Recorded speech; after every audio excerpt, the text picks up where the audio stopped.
جاهز لتنصدم؟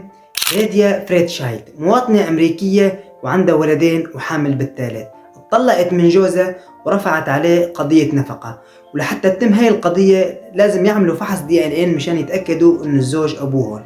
وهون كانت الصدمة، لأنه فحص DNA أكد إنه الزوج هو الأب بس الأم 100% مان الأم. والمحكمة اتهمت ليديا بأنها خاطفة الأولاد ونسبتهم لإلها. ليديا أنكرت هذا الشيء، بس المحكمة أخذوا الأولاد وعطوهم لعائلات تانية لبين ما تولد ابنها الثالث، وهون بتتوضح الأمور. لما ولدت ابنها الثالث أخذوا عينة منه وعملوا له تحليل DNA، بس الولد طلع مو ابنه.